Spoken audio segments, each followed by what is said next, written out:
Hello, everyone, and welcome to this episode of The Path to 1 Million. My name is Cliff Duvenois, and these are the stories that chronicle my journey to impact 1 million people.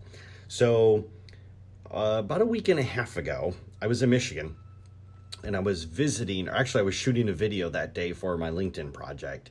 And when everything was said and done, I was going over to see my really good friend, Matt. His mother lived in the area, so I stopped by and said hello to her. And we were, her and I were just chatting back and forth. And her daughter-in-law, Nancy, came over, and Nancy's also on Facebook. And we were all talking, and Nancy asked me, she said, "Hey, whatever happened to that 30-day fear challenge that you were doing?" Now, for those of you that don't know, it was, I want to say it was about a year and a half ago, I started doing this 30-day fear challenge. Every day I would do something that would scare me, and I would videotape the whole thing, and I would put it out onto Facebook.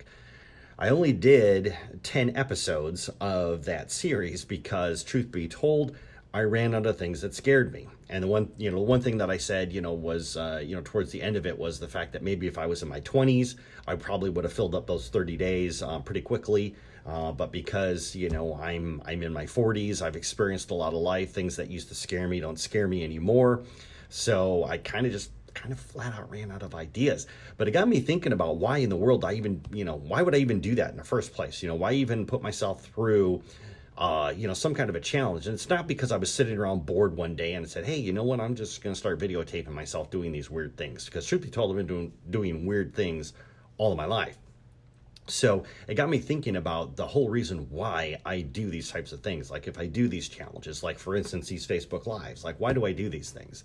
And truth be told, the real reason why I do these things is because of the fact of the nature of the business that I'm in. And that is that it requires creativity on my part. The thing is that when you do weird things, it's almost like fertilizer on your brain. It allows that creativity to come forward because now you're experiencing new things that you never experienced before, or to do things that you've never done before. So for me, by doing this 30-day challenge, it gave me a bunch of things, not only, different to think about as well, but it was, like I said, it was like sprinkling fertilizer on the field of my mind. So that way I could, continue to develop content and to be able to create content and to make connections where I couldn't see connections that were before. And so an example of this would be, I was watching a show on Netflix, and they had this series of shows where they were showing these successful people. And there was one gentleman in particular on there who, his name was Yoshiro Nakamatsu. I'm sorry, I do not speak Japanese, so if I slaughtered his name, I'm really sorry about that. Anyways, Yoshiro, he has over 3,700 patents to his name. I think actually the count is probably closer to 3,800, but he has like 3,800 patents to his name, inventions that he has created over the years. So they had a camera crew following him around, trying to figure out what is his creative process and doing all of these patents. And apparently, he's rich. He's made all these monies off the patents. Apparently, he claims to have invented the floppy disk. If you do not know what a floppy disk is, you should probably ask your parents if you should be allowed to watch this video. Anyways, so he created, he says he created the floppy disk. I don't know if he did or not. I didn't look up the patent number. Anyways, his creative process is that he's got a pool that he owns. And what he does is he goes into the pool, holds his breath, goes down to the bottom of the pool, and he will just wait. And according to him, about 0.5 seconds before he dies from drowning, the synapse in his brain will fire and he will get the idea for an invention. Now, his biggest problem initially when he started doing this, and I don't know how he came up with this concept, of course, was that he would have these flashes of ideas and products and stuff in his mind. He would swim to the surface to write them down, and he would forget them, right? And I guess in that time that he was trying to save himself, the idea would slip his mind. Okay, whatever. So what did he do? He went out and he invented waterproof paper, and he invented a waterproof pencil that he could use and write his ideas underwater. So when he had that flash of brilliance, that idea in his mind for an invention, he could write it down in the water and then, I guess, save himself. So, and if you go back throughout history, we take a look at these people that, really accomplished great things, right? So if you take a look at like Howard Hughes and the empire that he built, and yeah, he did go off the edge there at the end. I totally get that.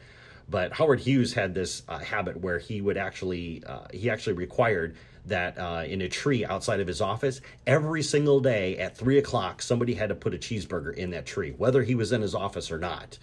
Benjamin Franklin, for the first couple hours of his day, when he would read and he would write, he would walk around his house butt naked with all of the windows open. And everybody could see what he was doing. And he said that by having, he would open up all the windows and the cool air would come through his home. It invigorated him. It stimulated his mind. So people do all kinds of weird things to get that creativity to provide that fertilizer for their particular, for whatever it is that they're going to create, whatever it is that they're going to do.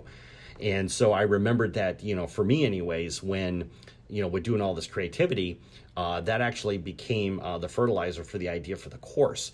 And that was just because of the fact that, like I said, I had taken all these other courses before. There was a lot of systems that were involved, a lot of processes that were involved, and it would literally take like all day. And for me, there's a certain level of creativity. I have to go out and experience new things and be able to do new things to be creative. I can't follow systems all day long. I'm not a machine. So that's why when I developed my course, it was all the things of, what are the 80% of items that I can get done in 1 hour, right? What's a process that I could follow for 1 hour? Because then that leaves me free for the rest of the day to do those creative activities. Either it's creating content, either it's writing specifications, either it's problem solving, whatever it is.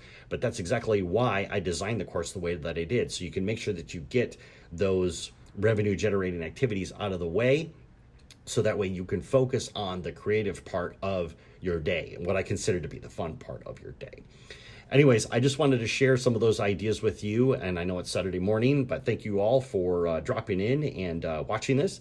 I hope you guys will have a fantastic Saturday, and I will see you mañana with another episode.